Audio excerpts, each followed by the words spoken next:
Bonjour les amis, bienvenue sur ma chaîne. Donc c'est un peu la chaîne des cathos qui bougent. Donc puisqu'on parle de bouger, nous partons bientôt à Troyes, mon camarade Sébastien, Thomas et moi-même au Guatemala pour récupérer la Vierge Notre-Dame de Rocamadour qui est actuellement sur le Rio Dulce à bord du voilier le Feitia Notte Moana. Donc nous partons la récupérer et nous allons traverser l'Atlantique Nord à la voile et la ramener à Brest. Donc le 9, nous prenons l'avion, le 10, nous serons à Los Angeles et vers le 12, puisqu'après il faut traverser le Guatemala en bus, nous serons au Rio Dulce à bord. À partir de là, il y aura un gros mois de travail à bord du bateau qui est depuis 2 ans sur un terre-plein. Donc peinture, révision de l'électronique, révision mécanique, révision des voiles. Donc pas mal de chantiers, on n'aura pas le temps de chômer et ni de s'ennuyer avant la mise à l'eau. À partir de la mise à l'eau, donc on a un gros point à passer, donc le Chanel, le Yucatan Chanel, en longeant les côtes du Belize puis du Mexique. Ensuite, on aura soit un point d'atterrissage à Cuba, soit en Floride, soit directement aux Bahamas, on verra. Ça dépendra beaucoup de la météo qui est très capricieuse dans le Channel, qui peut être assez violente. Donc, voilà. Donc pour une fois et pour changer, nous partirons en mer avec de la communication. Ça m'est jamais arrivé à ce niveau-là. C'est une première. Après 8 voiliers, j'ai enfin un téléphone Iridium. Donc c'est un peu nécessaire parce que là, on se lance dans l'Atlantique Nord et que l'Atlantique Nord, bah, c'est pas les alizés, c'est une météo qui peut devenir capricieuse, qui peut être dépressionnaire, même si l'anticyclone des Açores est assez puissant. Alors j'espère qu'il le sera cette année, ce qui n'est pas du tout le cas en ce moment, hein. Vous regarderez la météo de l'Atlantique Nord si vous pouvez, vous verrez que c'est ouragan sur ouragan, et d'ailleurs que ça termine toujours sur les côtes bretonnes, hein. Donc une suit l'autre, une tempête suit l'autre. Donc j'espère que ça va se calmer parce que là, c'est pas le moment de traverser. Voilà. Donc, je tiens à remercier tous les donateurs et contributeurs. Alors, c'est extraordinaire. C'est un peu grâce à Thomas, hein, voilà.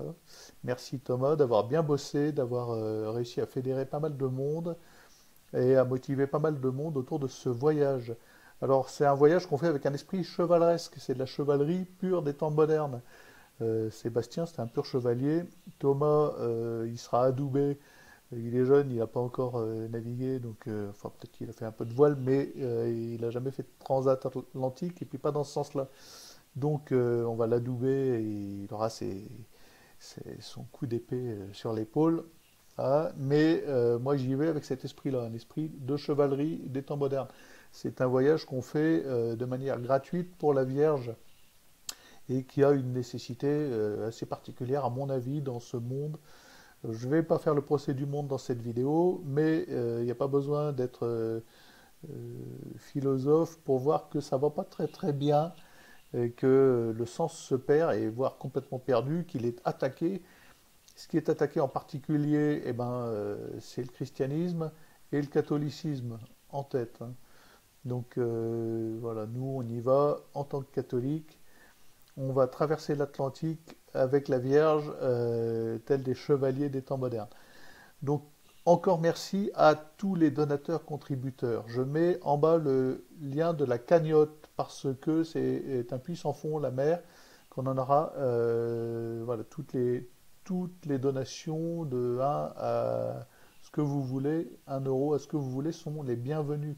Ça coûte extrêmement cher. C'est un voyage que nous payons de nos poches. Nous y allons en tant que bénévoles. C'est une aventure, moi si je pouvais l'éviter, rester chez moi, m'occuper de mes poules et puis de mon potager et rester avec mon épouse et mon gamin, je resterai là, hein, il n'y a pas de problème. Mais bon, c'est une question d'honneur et de principe, je vous le répète, c'est une question de chevalerie, c'est des notions qu'on a peut-être un petit peu oubliées de nos jours. Voilà, on y va pour le Christ et pour Marie, et on espère en tirer un bénéfice spirituel. Voilà, c'est un bénéfice qui est invisible, mais qui est d'autant plus important, qui nous conduit vers notre finalité spirituelle. Voilà, quelque chose qui nous finalise, c'est quand même plus important que quelque chose qui nous réduit à être un simple citoyen d'une république laïque. Bon, je peux m'amuser un petit peu avec ça parce que vous qui regardez cette vidéo, vous savez qui je suis, vous savez ce que je pense, hein.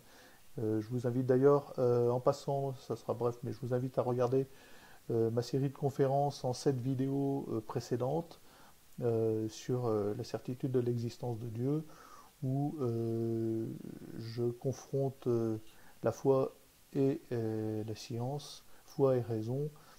Je le fais d'un point de vue de philosophe réaliste et de chrétien évidemment.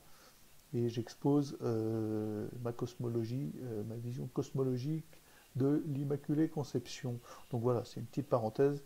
N'hésitez pas à regarder cette série de cette vidéo. C'est un gros travail. C'est aussi un travail gratuit que je vous offre de façon gratuite.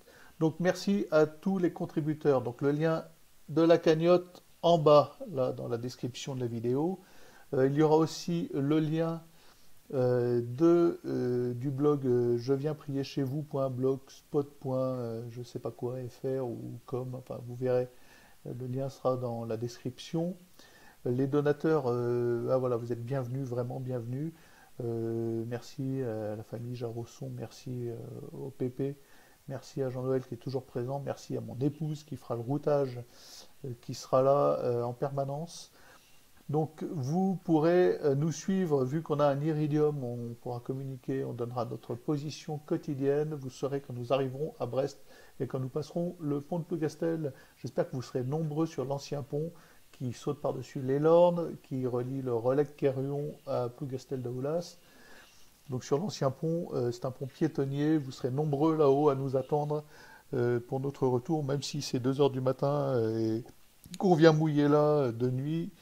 Et on organisera une grosse fête au Relecq-Kerhuon, un cochon grillé où on fera quelque chose pour célébrer le retour de la Vierge. Et notre retour à nous, les 3 chevaliers du Christ, on va dire.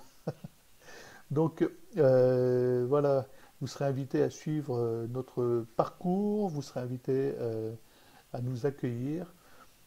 Ça sera, je ne peux pas vous donner de date parce que évidemment la voile dans l'Atlantique, ça dépend de la météo, ça dépend de plein de facteurs. Donc je ne peux pas vous dire on arrivera tel jour, telle heure, ou voire même tel mois, ça peut être au mois de juin ou ça peut être au mois d'août. Donc excusez-moi, mais ça se précisera au fur et à mesure de notre avancée. Et puis ça dépend, comme je vous l'ai dit, de la météo et de l'anticyclone des Açores et de sa force. Pour le moment, il est inexistant, c'est que de la tempête. Voilà. Donc merci à vous tous, merci encore et merci à tous les contributeurs. Voilà. Alors juste un petit point financier, il faut savoir que j'emmène avec moi énormément de matériel, un pilote automatique neuf, de l'électronique, des pièces mécaniques, l'iridium. Il faut financer les communications Iridium. C'est pas le téléphone qui coûte cher, ce sont les communications et les abonnements. Ça vaut un œil, donc il faut financer tout ça.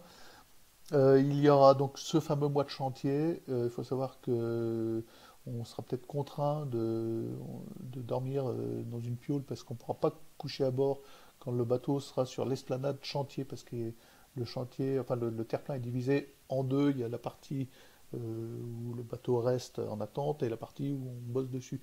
Donc le bateau, il sera dans un environnement poussiéreux, ça ne sera pas terrible. Donc tout ça, faut financer. Il faut financer les visas, il faut financer la nourriture de 3 gaillards, dont un qui sort à peine de l'adolescence, le jeune Thomas, voilà, un aventurier super, et merci à lui. J'espère que je pourrai vous le présenter, vous montrer sa figure dans une prochaine vidéo, vous verrez. Et ainsi que Sébastien. Alors Sébastien, lui c'est un aventurier né. Alors en ce moment il est en Égypte, il fait de l'humanitaire. Voilà, de toute façon vous aurez l'occasion de voir nos têtes. On vous attend sur le blog, on vous attend dans la cagnotte. Si vous avez 5 euros en trop, n'hésitez pas à penser à un voyage chevaleresque avec une vierge pèlerine. C'est important dans notre monde aujourd'hui, je vous le répète, j'en suis convaincu. C'est un don spirituel, c'est un retour en grâce, un retour du bon Dieu qui nous donne des grâces, voilà, pour faire ces choses-là. On est payé en retour et de façon spirituelle. Ça, c'est clair et net. Voilà. Donc, bah, évidemment, pour accepter ça, il faut être croyant. Bon, ici, c'est mon cas. Et puis, bah, au fur et à mesure de mes vidéos, mes abonnés sont de plus en plus croyants et en recherche, comme je peux l'être moi-même. Donc voilà, je vous attends tous sur le pont de Plougastel pour notre arrivée. Je vous tiens au courant. Là, c'est très clair, c'est très précis. On s'en va. On est parti, on a nos billets d'avion, on récupère le voilier, on le met à l'eau et on se lance dans l'Atlantique Nord, direction Brest. Alors ça fait un paquet de milles nautiques, ça fait à peu près 6000 nautiques, 6000 milles nautiques, pardon, pas 6000 nautiques. Hein. Euh, voilà, si on passe très nord, si on passe par New York, c'est pas encore défini, ça dépend de la météo, ça dépend si on doit être en attente de l'anticyclone, etc., etc. Voilà, donc allez, je m'en tiens là et merci encore.